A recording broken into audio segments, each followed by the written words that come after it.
Welcome to the January 14th, 2020 episode of Reactive Consciousness, the in-depth podcast about what happened this week in our lives. I'm your host, vysethebold, and this is... Lotus Prince. And now we have another episode here for you. The weeks just keep progressing, Lotus. That is true. What do we do about that? Each time a week goes by, there's another week. It's almost as if we're getting weaker and weaker. Well, that's just if you don't know how to spell. Maybe I don't. Really makes you think. I think it's the opposite of what thinking is. But yeah, we actually had some pretty amazing things happen in terms of retro kind of stuff, especially in the arcade one-up space. I definitely want to talk about this week. But first, before we progress, I did have a little thing that I forgot when we talked about our best favorite games of 2019. Kind of like was kicking myself as I was thinking about it. But Bloodstained, I didn't talk at all about Bloodstained, That's and a it was good my point, favorite. yeah. That was my favorite game of last year. I just had forgotten about it at the time. Well, that's okay. We could just redo last week's podcast. Let's go back to MagFest. Yeah. But I did. People were probably wondering, didn't you rave about that game? Like for a good couple months. Vice really likes talking about his third and fourth favorite games of the year. But yeah. Bloodstained was actually my game of the year if I had to pick one, because return to form for Koji Igarashi, and might be my favorite Metroidvania in a very long time. And I love Metroidvanias. Like they're amongst my favorite types of games. So that's a high praise. I mean, I've played many highly crafted ones, like Ori and the Blind Forest, and tons of them. Guacamelee, list goes on. I could list them for all day long, all the ones that I really liked. But Ori was really good. Exceptional. But this one takes the cake for me, and it's not even done yet. There's DLC coming out for it, so very happy with that. So moving on from that, we will move on to our regular segments. But I just wanted to pimp our crazy power disc perfect LP that you released on your channel real quick. Yeah, that thing was a long time coming. Yeah. Did we get some feedback there, Lotus? Did you see? A little. People were like, "Oh, this looks kind of cool." There you go. Got it. Well, it's not going to be one of those games that anybody searches for because they don't know that it exists. That's the thing. Yeah. It's going to be one of those things that, unless it goes viral, people still aren't going to know about it. Like Windjammers fans, a lot of Windjammers fans that have no idea that it exists. Yeah, why should they? Yeah, exactly. Play this game that only was physically released in Japan 7 years ago or whatever, Yeah. So probably more than that.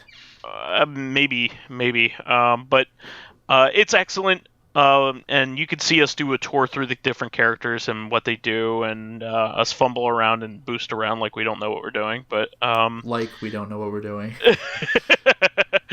Same deviled egg.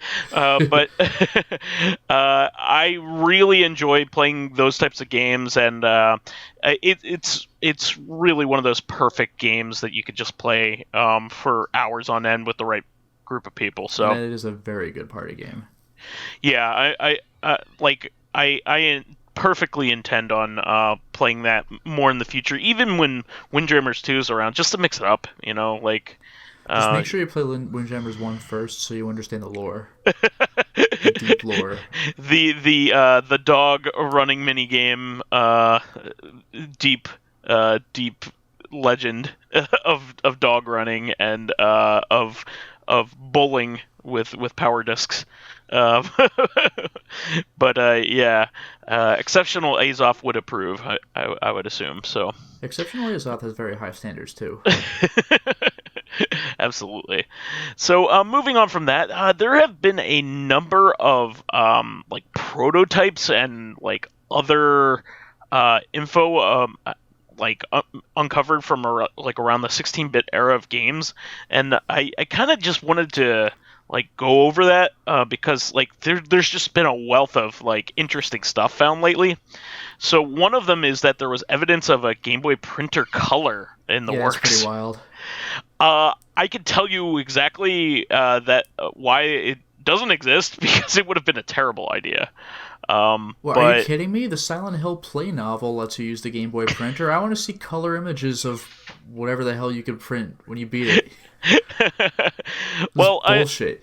I can first of all tell you that like just like a receipt printer, the Game Boy printer worked on like thermal paper, I believe, and so it didn't need an ink cartridge. So therefore, it lasted a little longer than something with an ink cartridge would. But could you imagine buying like a color ink cartridge for your fucking Game Boy Color printer? A Nintendo branded ink cartridge, like regular ink cartridges aren't stupidly expensive enough already. Like you had to buy the paper for it as it is if you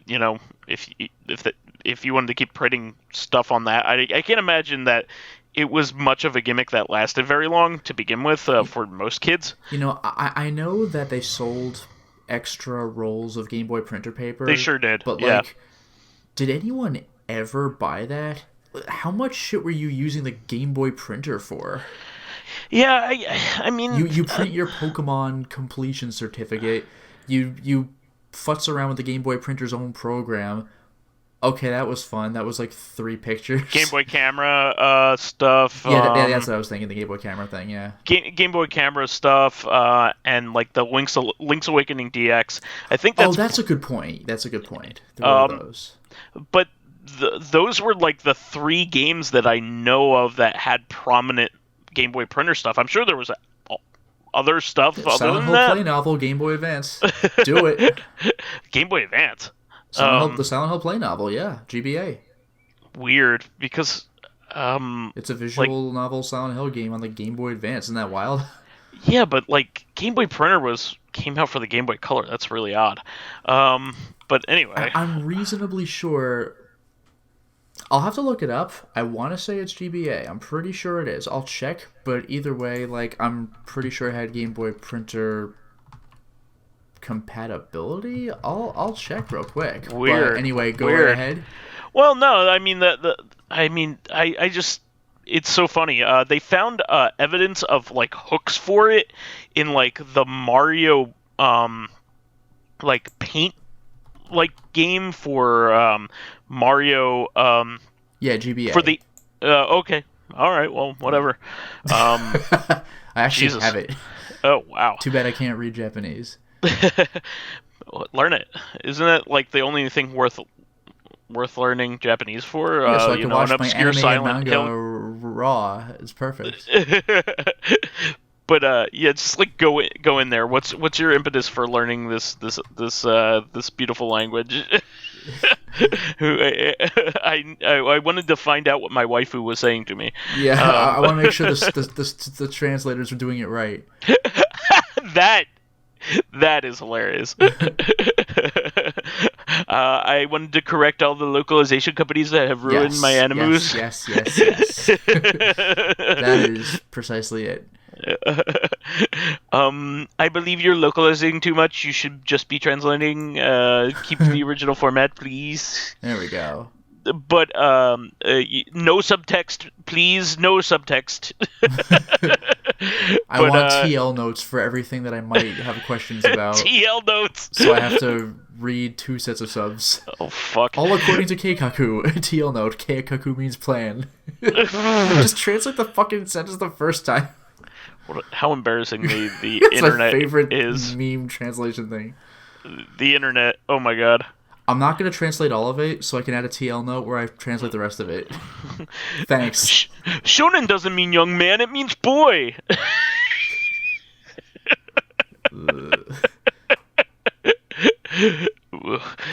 But anyway, they have apparently found hooks for it in the N64 DD game that was like Mario Studio, I believe it was called. It was like a Mario Paint-like game that was one of the 6 games released for the N64 DD. So they have like actual evidence that this thing existed.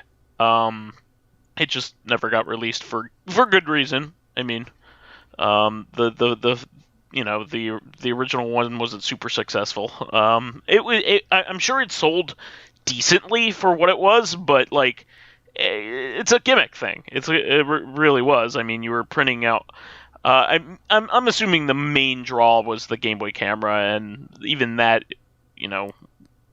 whatever didn't have the lasting appeal. But anyway, moving on from that, another one that was found recently is that there was a Genesis Star Wars prototype. Did you read about that? I did not. So yeah, they found a prototype of Super Star Wars for Genesis. I want to hear that soundtrack. Yeah.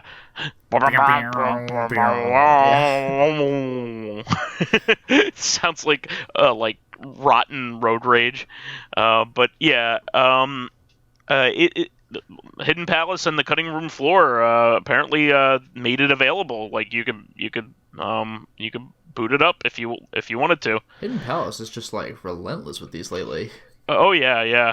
Apparently, more and more people. I'm assuming that more and more collectors are getting to the point where they're like, I really should preserve this before it just disappears. Yeah. So it's really cool. It looks. Oh man, it's a super Genesis-y soundtrack. You should click on the link. But yeah, it's. You can tell it's not finished, but yeah, it's. Wow. Yeah, literally the moment you click on it, they're like whing, like that whining sound. Oh yeah, it definitely sounds like I forget, it was like GURPS, I think, or something, not GURPS, but there was a Western developed music engine. It was what Sonic Spinball used, for instance. For the Genesis that a lot of games used. Sonic Spinball is the most Genesis sounding game ever, along with Road Rash. Road Rash, yeah, but Road Rash actually sounds good. That music is actually Spinball has some pretty rad tracks, but it also has the really worst hit one. You the wrong way. It has the absolute worst. The boss theme's Genesis not bad, song. actually. No. The most of just like you're saying, most of the music is actually quite good, but that menu music. Yeah. It was the options menu is probably the worst Genesis song ever made, without maybe purposely being terrible. But yeah, it's pretty cool that they made this, and then that it's playable. Of course, it's unfinished, so it's not like something you could beat or whatever. It's not finished or whatever, but. It doesn't have its finishing touches, but it's kind of neat to see that they had actually planned Genesis version. I'm sure they wouldn't have called it Super Star Wars, they probably would have just called Mega it Star Wars. Mega Star Wars. But it's still pretty neat. Moving on from there, there were quite a few things here. Did you ever play the 6 Vs or VVVVVV? No, not interested. Okay. Well, I thought it was a fantastic game. I really liked it. It was really cool Metroidvania that was puzzle platforming based. I really loved it. I thought it was really great, and they released the source code. Yeah, that is pretty cool. So now you can make all the Sextuple V levels you want. Yeah. I think it's one of the coolest games of that era when it did come out, and I thought it was really neat that they were like, yeah, let's go wild, let's see what the fans can come up with. So I thought that was really neat. It's for anybody who doesn't know, it's kind of stylized like a ZX Spectrum game from Europe. but like it has a similar color palette and stuff. But it was a really great game. I really enjoyed playing that. I 100%ed it, and I had a really good time with it. So definitely recommend you picking that up. Then Way Forward announced a new game called Vitamin Connection, which looked pretty fun. It looked like kind of like a shooter almost, like going through somebody's body and you're like the vitamin on each side. It's like kind of like the vitamins in air quotes in Dr. Mario. Like both sides of the vitamin have like a different color and a different power. It looked like it was pretty fun. So you're going into a body a la, like Life Force or Abadox or whatever, and you're going to destroy, whatever's ailing the person, which is pretty cool. And this is probably the biggest news of this week. Pokemon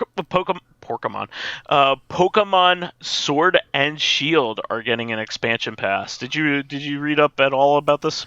A little bit. The main thing that I read was that everybody's bitching about Pokemon getting DLC, but everybody else is like, I'd rather do this than buy two of the same game every single time I want 100% Pokemon. Like Red and Blue. Like, I'll take $30 DLC instead of two $60 games, Well, not only that, but DLC for Pokemon used to be in the form of a third game in each generation. So you would have Yellow. But well, even Yellow was just an amalgam, though. It's really like Red and Blue. Like, and Yellow was just like an additional, like, if you're interested in a still different set, like, if you got Red, you're better off not getting Yellow. You should get Blue to complement it. Well, I think Diamond was one of them as well. Sorry, my voice is bothering me here. Yeah, but like the big thing with Yellow was that you had access to all 3 starter Pokemon. Like, that was pretty cool. Yeah, but Diamond had extra content. I know they added like a whole other area. Okay, yeah, like I never touched any mainline Pokemon game after RBY, so I didn't even know that. Yeah. Neither have I, but I just know about that. Now, they have confirmed that there won't be a third version with this generation, which is fine with me. I mean, I'm not gonna play Pokemon to begin with, but I think this is the perfect kind of game to add an expansion pass. They're also adding 200 over 200 classic Pokemon. Which is one of the criticisms. The people who, like, the biggest complaint about Sword and Shield by far was the lack of Pokemon. So, like, there you go. Yeah, so, and they also confirmed that you will not need to buy the expansion pass if you want to receive those Pokemon in a trade. So you won't need to buy the expansion pass. Okay, so, like, if your friend has the pass, but you don't, your friend can still trade you Pokemon from the pass? Correct. So the classic Pokemon are still compatible with your base copy of the game. So you can, like, share your Netflix account. You could get your one friend to buy the pass and then just trade for days. You could have one guy just, like, buy it and then, like, leech off of him. But I mean, yeah. I think it's pretty cool. There's going to be new Pokemon as well. There's Cubfu, Urshifu, Gigantamax Urshifu, and Calyrex. You gotta stop making shit up. And Gigantamax Rillaboom. Gigantamax doesn't even sound like a Pokemon term. Like, it is. I don't know what it sounds like. It sounds like a Power Rangers term. Doesn't it? Like, Gigantamax. It doesn't sound like a proper Pokemon term. You're right. It doesn't fit with, like, the normal, like, nomenclature. I guess. Like, and I don't mean Super Sentai. I mean, like, American style Power Rangers where they just have words like that. Like, if they just called them, like, Giga.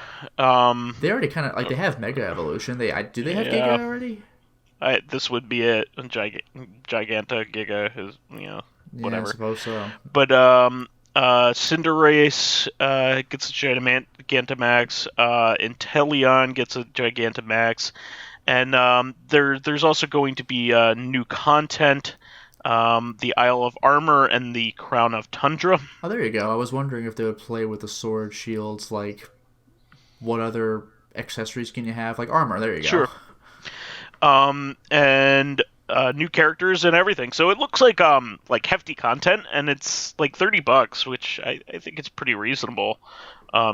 Especially like for a a $60 game. Yeah, again, I'd rather do this than buy Pokemon Ultra Sword and Ultra Shield or whatever. Yeah, and this is on top of an already lengthy, like meaty game. So, I mean, this only kind of makes sense. I mean, probably there's some people complaining out there that like, oh, you had all this, all the models done for like the classic Pokemon, and you didn't put them in from the beginning. But like, this is the way these games should go because Yeah, you always like Pokemon has always doubled down on its own existence. So like again, I'll take the DLC route instead of buying the same game twice. yeah, and not only that, but like another thing is that like these games are getting progressively bigger. They're not getting any smaller. So like they need the revenue to keep this going. Like if they're going to keep adding Pokemon every single generation and keeping up with like the old ones and upgrading the old models and all that stuff, it's a lot of work. So like I mean, this is one of the biggest franchises in the world, so you might not have much sympathy for them, but like they are putting tons of like work into this. So I don't think there's any problem with what they're doing. So nah, that's just me. And they are coming out with a new mystery dungeon game, which are very popular. They are doing a remake of Pokemon Mystery Dungeon Rescue Team Red and Blue, which will be called Rescue Team DX. So they won't have. It seems like they won't have multiple versions of that game. They'll just have one. What was Mystery Dungeon on again? Was it like DS or GBA? So those were DS games. Okay. The Mystery Dungeon games. They are spin-offs of the Spike Chunsoft Mystery Dungeon series. Yeah. So Spike Chunsoft has long made these games. They were originally a spin-off of the Dragon Quest series, and then they made Shiren the Wanderer, which is like their main series. But they've done plenty of other ones. They've done Mystery Dungeon, like all kinds of other flavors for Mystery Dungeon. Probably, I think the earliest one that came out in the United States may have been the Chocobo's Mystery Dungeon. That's right. And they're all part of the same series. Speaking of those Mystery Dungeon games, like the Pokemon ones in particular, have you ever paid attention to the covers of Red and Blue's Mystery Dungeon, the art? I think they fit together. Yeah, I didn't realize that until like this month or last or something. I think all of them fit together. It's not just like even the sequels generations still it's like a continuation. Like they keep going with the I think picture. the red was like a bunch of Pokemon in some underground cave just looking up like and blue was a bunch of Pokemon like on the grounds looking down into a hole like so like the implication is they're like looking rescuing at each other. the ones. Yeah, I was like, damn. The rescuing the ones in the cave. Yeah, exactly. One of the mechanics in these games is like I guess I should reiterate what these are. These are roguelike games, or actually they're roguelikes. They actually qualify as roguelikes. These are roguelike games where you have permadeath and you go through a dungeon and you have random items and things like that. They tend to be easier than like the really difficult ones, like NetHack and stuff like that. NetHacks are like fucking very difficult. But Pokemon Mystery Dungeon tends to be even easier than Shiren the Wanderer. Like, they are difficult, but they are accessible for kids, so they don't like murder you all the time. But one of the mechanics in the Shiren the Wanderer series has long been like, even though you have permadeath, you might have some of them might have a mechanic where you could rescue your fallen character. Mm-hmm. For instance, in the Pokemon Mystery Dungeon games, like you were supposed to be able to go on, like your friend was supposed to be able to go on over the internet and then rescue your character for you. That's So you clever. wouldn't lose all of your progress and level ups and items and all that stuff.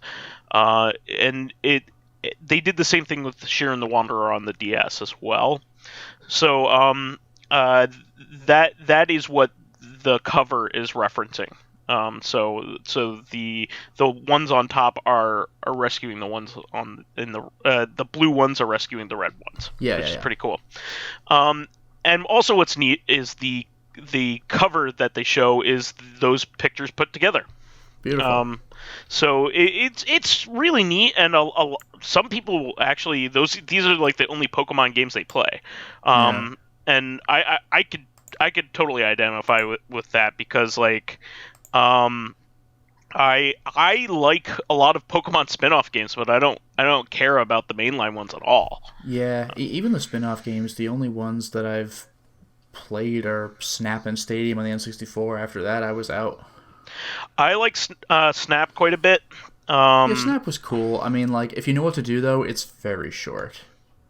yeah, Like you can beat Snap in like under an hour, but like it was really cool at the time. It was like sure. Pokemon in 3D. Like get a load of this. It was this on a rail kind of shooter. You're taking pictures, but to be able to see the Pokemon like in 3D was the coolest thing. Although the funny thing is, obviously they did not have 151 Pokemon in that game. No way. No, I think they not were even close. no. I think the idea was to go for 64, but there ended up being 63, which is a little weird. Even with Mew, right? Yeah, even with Mew. And Yeah. oh, a Maybe really you were the last Pokemon. Maybe oh, that's but like the big gimmick with that game though at the time was that you could save the data of the pictures that you took, and you could go to kiosks at like a GameStop or something and Blockbuster. Blockbuster and print them Yeah, out. So if you really wanted to do that, that was just kind of an interesting thing you could do. but not on your Game Boy printer. No, it would not work on the Game Boy printer. This is bullshit. I hate it. But yeah, I like Pokemon Pinball quite a bit. I really love that. I like Pokemon Puzzle League because I like the Puzzle League games. Oh yeah, wasn't that like I might be confusing this. Was Pokemon Puzzle League the Puyo Puyo game, like the Tetris Attack game? It, you just said two completely different things. Tetris Attack. It is Tetris Attack. Yeah. So Okay, but isn't Tetris Attack also Puyo Puyo, just no, like with no. with whatever characters, Mario characters? No, the way that it goes is like the original game is called Panel de Pon, Yeah. so it extends from there. Tetris Attack is Panel de Pon, but with Yoshi Hmm. and other Mario characters, and then they made Pokemon Puzzle League after that, Okay. which is Panel de Pon, but with Pokemon. Maybe I was thinking Robotnik's Bean Machine or Yeah, I something. was just Yeah. gonna say, Puyo Puyo got made into Kirby's Avalanche Yeah, yeah. and Robotnik's Mean Bean Machine in the United States. So, but yeah, these are pretty cool announcements. And like I said, some people really like the mystery dungeon games. I like them. I'm not. I don't have the kind of patience that Lotus does for that kind of thing, but I like the concepts of them, and I hope to get into one someday. But they are time sinks Well, because I they're mean, if you have the roguelikes. patience for Gungeon, then you may very well have the patience for stuff like that. Yeah, but I like the actual gameplay mechanics of Gungeon. Like Okay. that's also what keeps me going. So I probably like if I was gonna play one, I would play like an easier one like this because I could actually get through it. Yeah. Or Shiren the Wanderer. I don't have the patience for NetHack, I don't think. But I love hearing about NetHack. That's for sure. Yeah, I never tried any of those. Yeah, I think you would like it. You have the you would like playing that type of game, I think. Yeah, I mean, like it depends on what it is. Like, I don't Yeah. really have like a horse in the Sheer and the Wanderer race. I'm not interested in Pokemon Mystery Dungeon. Maybe if there's one with the aesthetic I enjoy, possibly. Sure. I mean, they could come up with another mystery dungeon game that, like, just like it's kind of like Dynasty Warriors. They could come up with any kind Yeah, of pick a Warriors game. franchise. Yeah, Yeah. exactly. And Fist of the North Star mystery dungeon. That would be awesome. But yeah, moving on from that. Sega Ages Fantasy Zone and Shinobi are going to be released on January 23rd in the United States. I'm very excited about these. I've long talked about the Sega Ages franchise. Fantasy Zone is one of the like awesome Sega classic arcade games, and so is Shinobi. Hmm. Shinobi was an early big hit for Sega, and one of the reasons why you would get a Sega Master System back in the day, Hmm. for sure. And the original Shinobi on arcade version doesn't have too many arcade perfect translations, so this will be great. I am thoroughly excited for both of these. And I'm excited for whatever they have to come up next. Now, going along with that, Arcade One Up at CES announced a whole bunch of different mini cabs, and a few of them were quite surprising. Yes. A lot of these have never had direct arcade translations, or haven't had a good arcade translation. Or anything at all. So the first was NBA Jam. That is a huge surprise. Like, I never thought they would release an NBA Jam cabinet. Um, so for anybody who doesn't know, these arcade one-ups are mini arcade cabinets that you could buy and set up, and they're kind of a collector's item, but they're also very functional. Um, they're smaller than a real arcade cabinet, but they're still pretty can be tall. They come with a riser if you want to keep them at the height that you would normally stand at one. And NBA Jam is going to be a 4-player cabinet with full NBA licensing and actual players in it, which is extremely surprising. Is it gonna have like stupid cameos again? I would love that. Like Mortal Kombat character. I mean, they can't do that anymore because it's no longer Midway. But you know what I mean? No, I think that this is going. The NBA Jam one is like the actual original game. Oh, So nice. it's not a remake or anything. Okay. It's the one you remember playing in the arcade. So you could play as like Sub-Zero, like stupid bullshit like that. Yeah. Was it Bill Clinton was in it? I think. Oh, in the old like Genesis one or whatever, or Super Nintendo or something.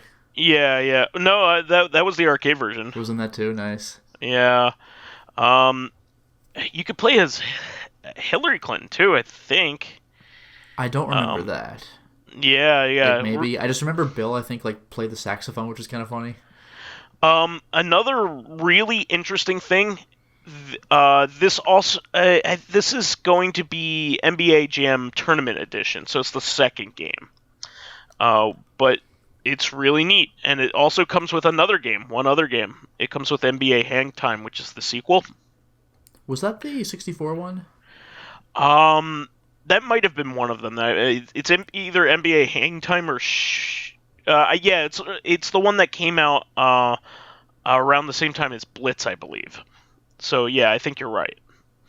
Yeah, but it says for Tournament Edition they were able to get 90% of the original roster, which Very is still nice. impressive. And NBA Hang Time about 80 to 85% of the original roster. But they probably have all the parody characters. Remember how if you scored 3 shots in a row, then it would be like he's on fire, and Yeah, yeah, your stats would be increased with that particular player until somebody steals the ball from him. But yeah, while he yeah. holds the ball's on fire. In Hang Time, you could do like double dunks, like in combination with 2 players at the same time, and that was a 2-on-2 game, I believe. So if you actually managed to pull off 3 double ways of scoring in a row, then you would get like a blue fire for the ball, like both players would be on fire. It was a force to be reckoned with. This is really cool. Oh, and it also has the original NBA Jam with -3 of the original characters. So that's actually still really fantastic. Yeah. So it has 3 games on it, and a previously unused feature, which I thought was amazing. It will have Wi-Fi like a multiplayer. Oh, that's rad.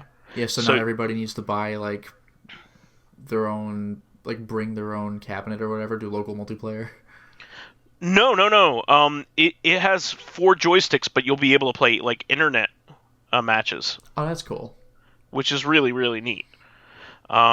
This is the first one that has arcade matches, so they're putting a lot of effort into this particular one, which is really neat. I think that's pretty cool. None of the other arcade one-up cabinets have Wi-Fi capability, so really neat stuff.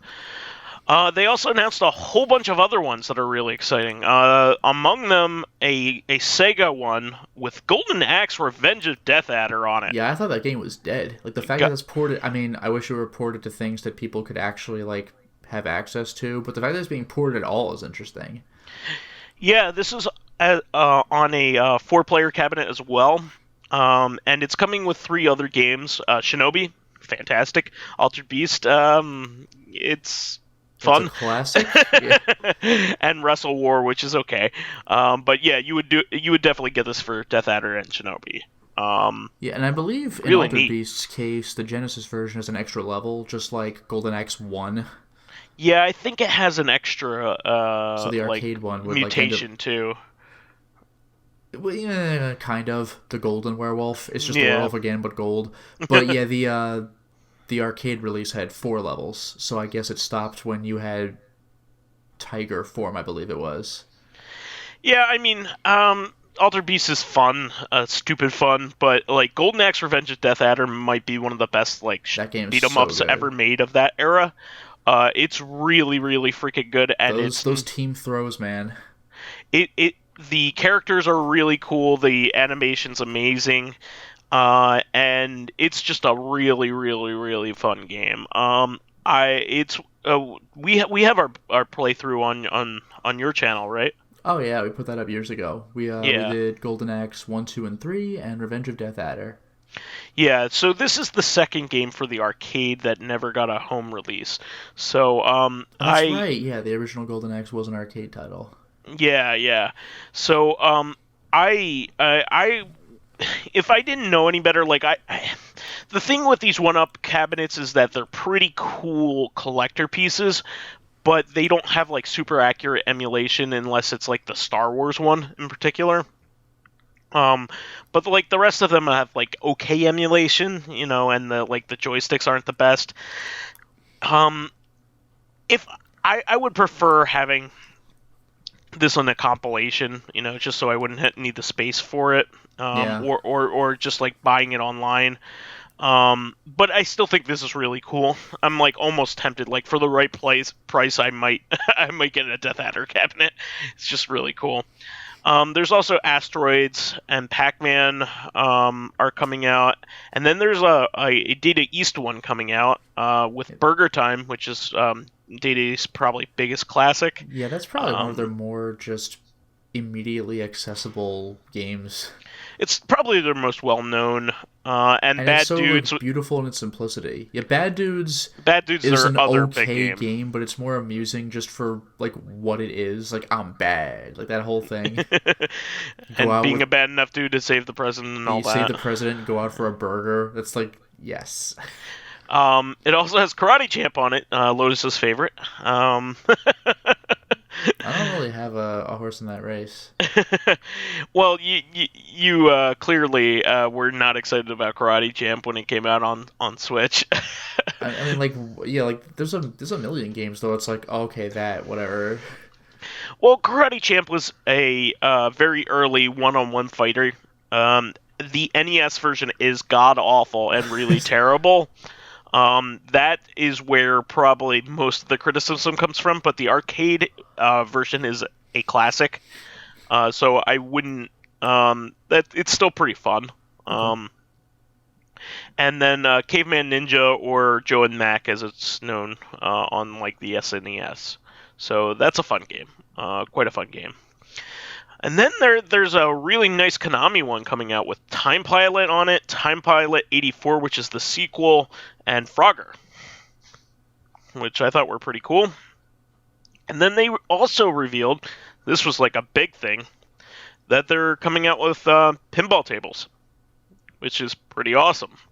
They are doing like mini video pinball tables that will have like full video recreations of actual tables, namely the Stern Star Wars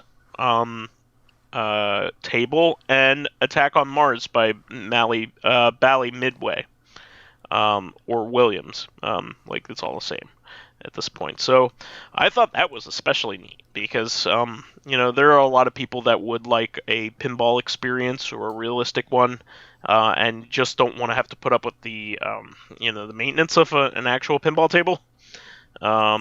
That's one of the things I've always thought about. Like, man, these things are expensive, and also you need to know how to work on them. But this is a pretty neat one. Hopefully, there's not a whole lot of input lag and all that kind of stuff. But I'm sure we'll find out from the community, like, just how nice they are. So, moving on from there, Alienware showed off a concept item, which means basically they have something that works and has like a prototype, but may or may not be a real product in the future. But I still thought it was of note because it's something I think they're trying to gauge people's interest in it. Did you take a look at their concept UFO? I did not. Okay, so essentially what it is it's a Windows PC that has the form factor of a Switch. So I'm not sure what does form factor mean? In other words, it is a system that looks like the size of a Switch. Okay. That literally also, the form. All right, got me there. That also has buttons and everything and can run Steam games and whatever else you would like. This is something I've long been wanting, because it's just been kind of a dream to be able to play like my Steam library on the go, and it's one of the reasons why I have a Switch to begin with. It's because I've always wanted to. I've been wanting to play like a lot of RPGs on the go for a long time, and nowadays, I just buy a game for Switch if I know it's a good version of the game. But this would be amazing. Hopefully, it wouldn't be too terribly expensive. But I don't have faith that it wouldn't because it's from Alienware. But I still think it's cool that they were working on it. You could check their unveiling of it on their YouTube channel. One thing that I do have a criticism of is it's kind of a weird looking system. They kind of did like a triangle kind of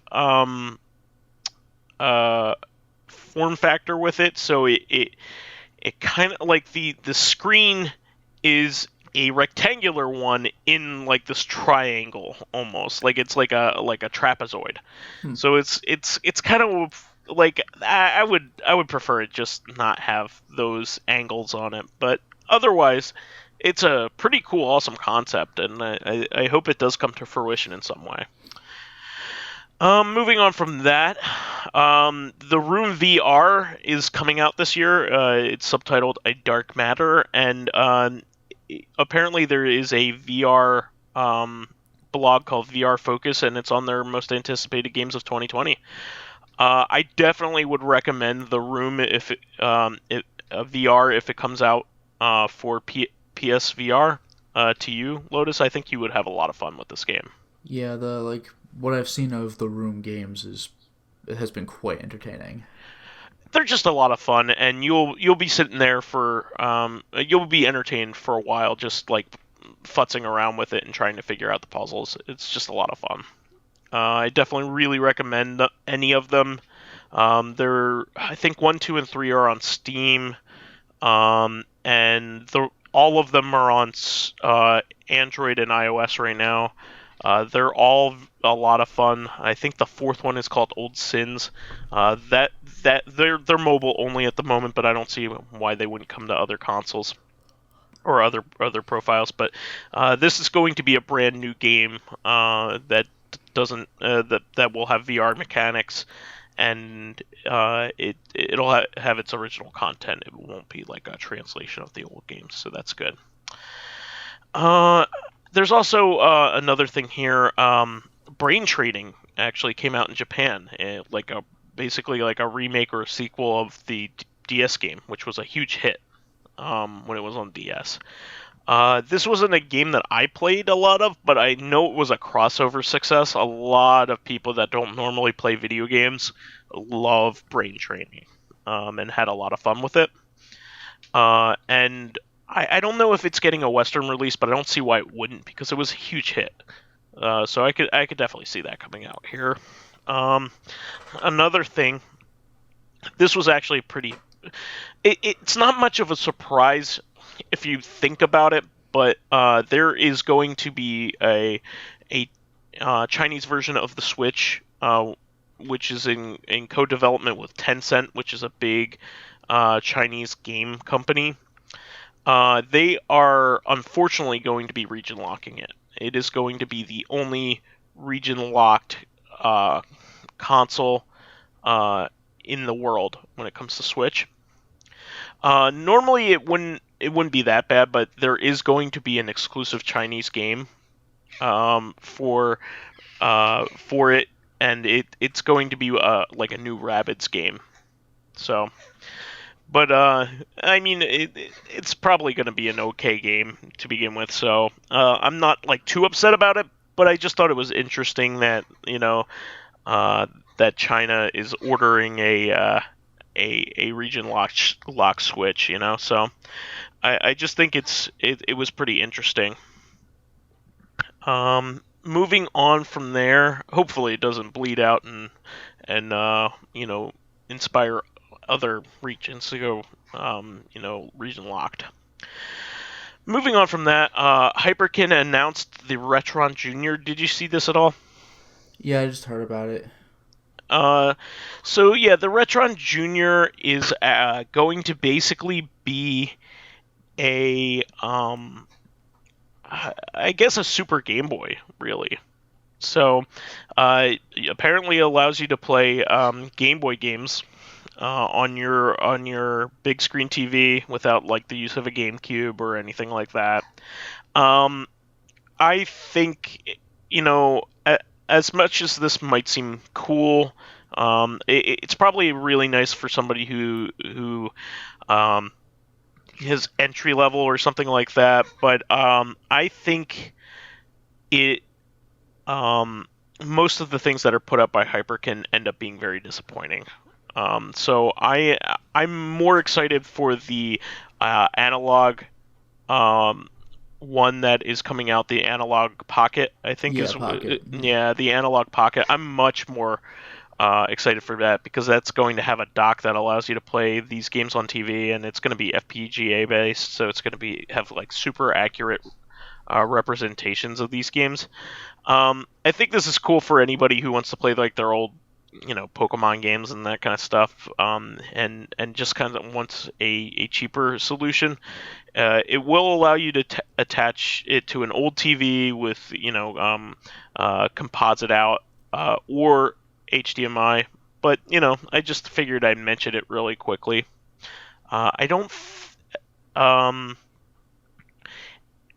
and let me see here, but it is they're supposed to be adding like some way to do like head-to-head gaming, so it's kind of interesting, but apparently they don't have a link port on there, so they're gonna do it some other way. Kind of weird, but whatever.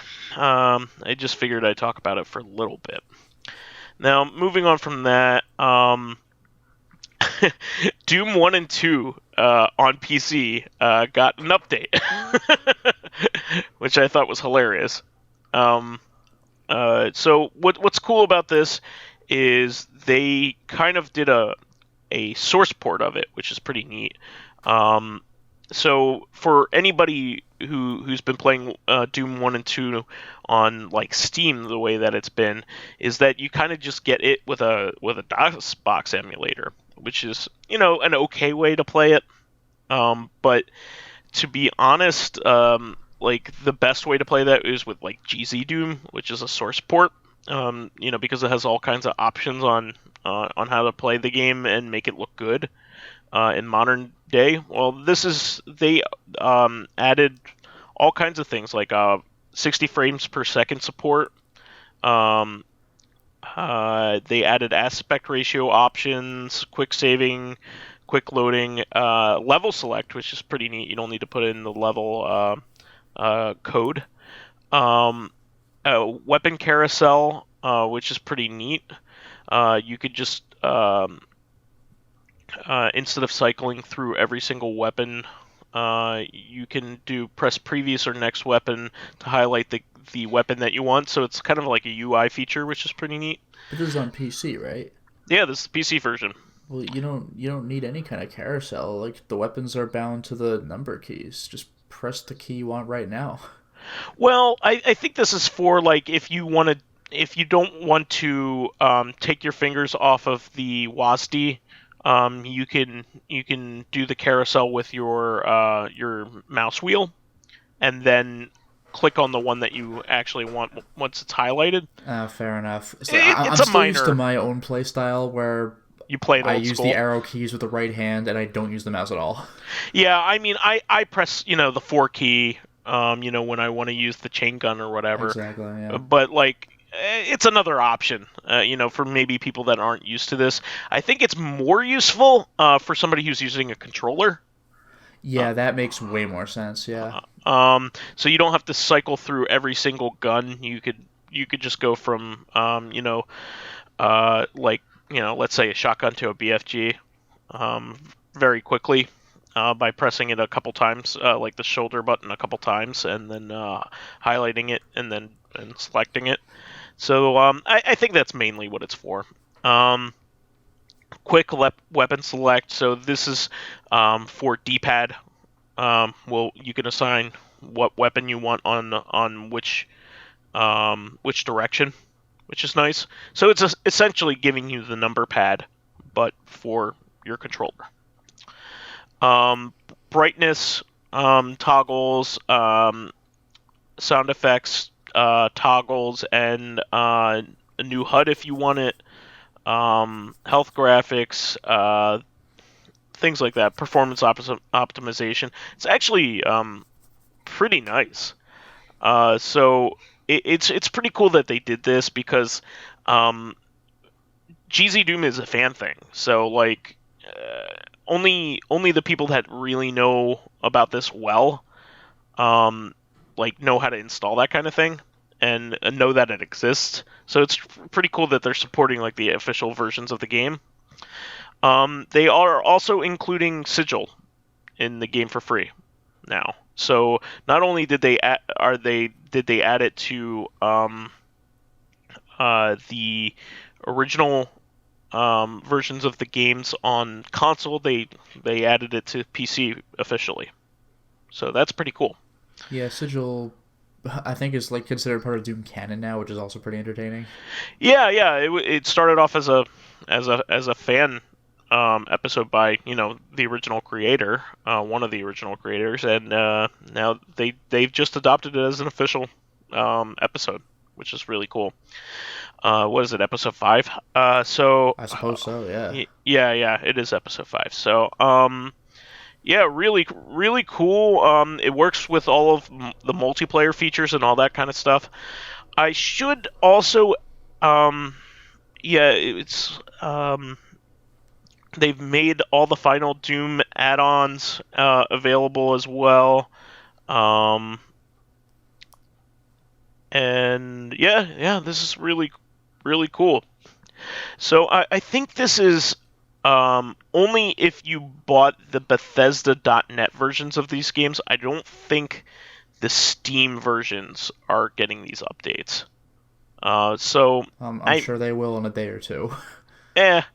But it's still pretty neat. I thought this was a really cool thing that they did, because like I would assume that most companies, if they knew that a well-known mod was out there that already fixed a lot of their problems, like why go ahead and do it?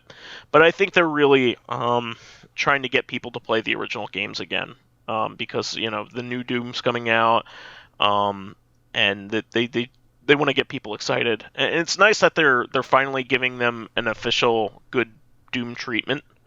So I thought that was really, really a cool thing that they started to do. I don't know how it stacks up to GZ Doom. I mean, GZ Doom's a very mature product. It's been around for a really long time, and it's free.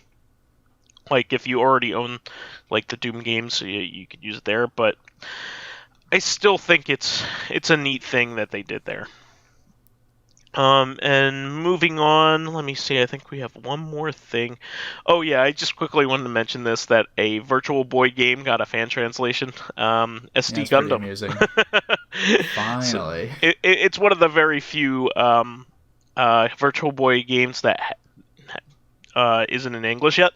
So I think the Lovecraftian one, the Innsmouth game, did get a fan translation. And I think a couple of the other ones that were Japanese only got a fan translation. But I think this is one of the more extensive games. I don't think it's an RPG, but still very nice that it exists. So I just wanted to quickly mention that. I think that's it for the items that I have queued up. Lotus, do you have any others that you wanted to mention? Well, of course we're going to discuss this more at length on Corrective Consciousness, but I did want to mention that now that Awesome Games Done Quick is over, they raised 3.13, so $3.13 million, which is an Awesome Games Done Quick record.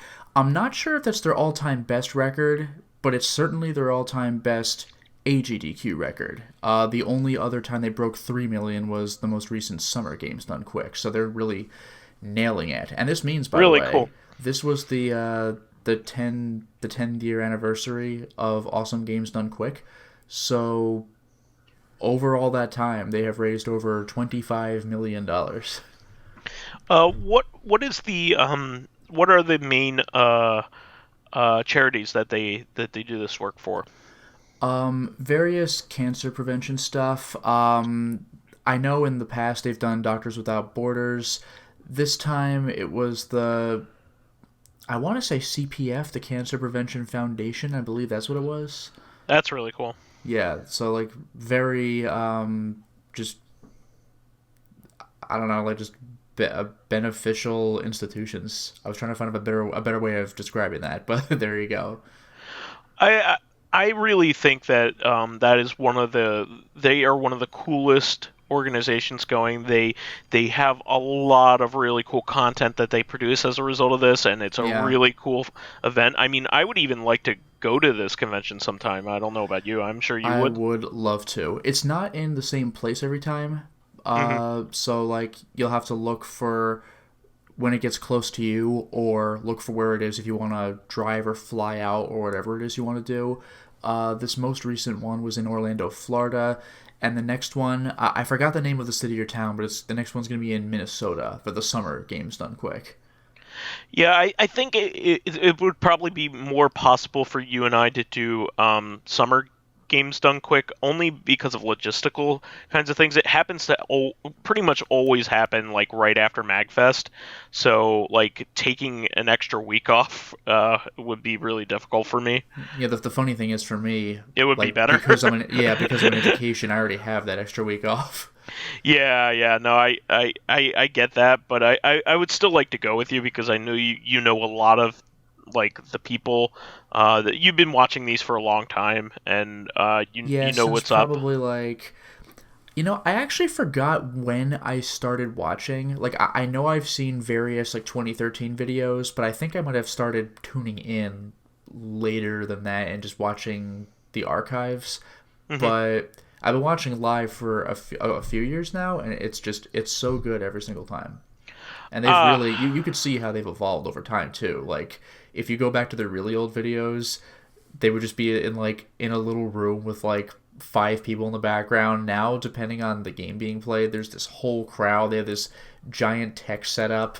They have. I'm pretty sure they're using upscalers or something because like it's clearly not composite cables from a Nintendo. It looks better quality than that. I'm pretty sure they've really upped their ante.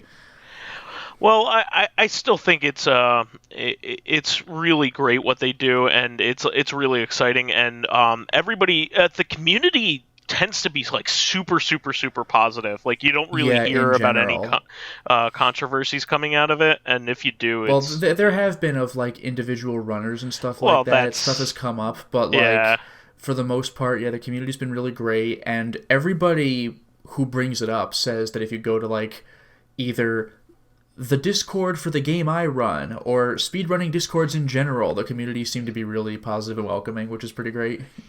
Yeah, I'm really interested in it. I mean, I think I would have even more fun just straight up going and watching these kinds of things, especially if you curate it and be like, okay, this is something to watch. This is going to be really cool. Yeah, I mean, Um, my like there are certain games that a lot of people consider top priority. Like everybody's gonna tune in for Super like Metroid. Super Mario Brothers, Super Metroid. Yeah, Super Metroid closed it out this time. Everybody's gonna tune in for like the new popular thing, like Sure. Splatoon when it came out. People were flipping out, or like Majora's Mask, like just an old classic. But my priority every time is going to be whatever the hell is in the awful Games Done Quick block. That shit is never not entertaining. Or Ninja Gaiden for Sega Master System. So, That game was but well, no. Well, I mean that game was fine. Just I love that game. the runner of that one time. That is the driest guy in the world. Like intentionally, that guy was funny as hell. Yeah, yeah. Like, thank you for having me. I won't be back. He just like leaves. It was like what? It's the funniest shit. I love it. But yeah, I'm excited to talk about this more. Obviously, on CoreCon. That's our CoreCon episode this week. Hmm. But I think I would like to maybe try to make plans to do the summer one if it works. Might be a little tough for me this year because taking additional time on top of my wedding and a few other things that are going on this year. Yeah, I would say Might it greatly depends on when in summer because I'm usually doing like classroom style stuff over the summer. Like Sure. summer's actually worse for me than winter is. Sure, and I get that. But maybe we could at least look into it. Yeah, I like think that would the be cool. beauty of the thing is that it's a 24-hour marathon, or excuse me, it runs 24/7 for 1 week. So, oh, I'm doing work. I can't be there. Oh well, I'll go home and there's still something going on right now. It also it all gets archived, so Of course. you're not going to miss out Yeah, on get ready anything. for that on their YouTube channel, by the way, because they just like they drop so much shit at the same time. It's just like here's like 10 new videos. You're like, oh boy. Yeah, yeah. But I'm pretty excited for this, and I'm excited to hear your takes on this year's AGDQ. So um, that'll be the show for this week. We want to thank all of our fans here, and we also want to remind you to subscribe to the Corrective Consciousness YouTube and Soundcloud page as well. There, please give us thumbs ups, likes, and 5-star ratings on iTunes. Helps promote and spread awareness of the show, and any bit of encouragement helps keep the show going. You can also catch us on Thursday for our sister podcast, Corrective Consciousness, where we'll have that AGDQ talk. Finally, you can friend me as vysethebold on pretty much everything. And you can follow me on my YouTube channel, Lotus Prince. Hit me up on Twitter at Lotus Prince. And finally, if you are interested in seeing my videos early, Bloodborne has already started for patrons, by the way. Ooh. Getting on exclusive live streams, selecting upcoming games for me to Let's Play, or even getting involved in conversations with me and other patrons on Discord, and perhaps consider swinging by my Patreon account, which can be found at patreon.com/LotusPrince.